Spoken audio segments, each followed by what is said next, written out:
দেখো বন্ধুরা, আমার কর্তামশাই নিয়ে এলো সবজি সকাল সকাল। সবজি যদিও বা ছিল কিছু, কালকার ওইটাই রান্না করে দিয়েছি। তো ও নিয়ে এনে দিয়েছে এক থলি সবজি। এটা আমাকে এবার 2-3 দিন চালাতে হবে। ওর কোনো দাবি নেই যে 2-3 দিন বলে 2-3 দিন চালাতে হবে, এটা আমার মর্জি আর কি।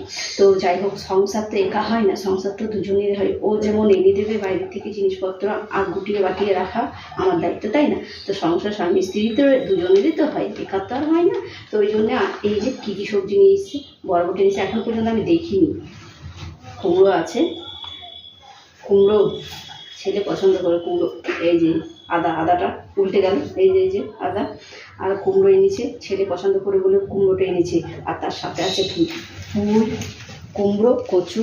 এটাই হচ্ছে একটা মোটা তরকারি, তাই না?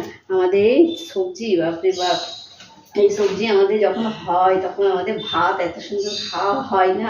আর পার্থ সব থেকে বেশি পছন্দ করে। আর ও পড়াচ্ছিল টিউশনি, আমি টিউশনি পড়ার থেকে উঁকি মেরে মেরে বারবার দেখছি ছুটি হলো কি না, ছুটি হলো কি না। তো ছুটিও হয়েছে না, আমি জানি যে আমাকে সবজিটা এনে দিয়েছে না, বেশ রেখেছি বাবা। তো তবুও যদিও কালকা ছিল বেশ কিছু সবজি, ওইটা দিয়ে বার করে দিয়েছি। আর আমার নিয়ম কি, যে সবজি করার আগে আরে কত বড় একটা পোকা দেখো সবজির সাথে এসেছি, পোকাগুলো পরিষ্কার করে। ওই জন্যে আমি মানে টাটকা সবজি যখনই নিয়ে আসে তখনই জল দিয়ে আমি কচা কচা করে ধুয়ে নিয়ে আই। এই যে দেখছো ওরা কেমন একদম অ্যাডার করছে। তো যাই হোক, তারপর পোকাটা আমি ফেলে দিই আগে। আর এই পটল নিয়ে এসছে, পটল সবজি এখন যদিও পটল কচি কচি আছে বলে খুব টেস্টি হয়। কালকে আমি গোটা পটলের তরকারি বানিয়েছিলাম, ওরা খুব নাম করেছে, পার্থ বাবা বলছে খুব সুন্দর হয়েছে রান্নাটা।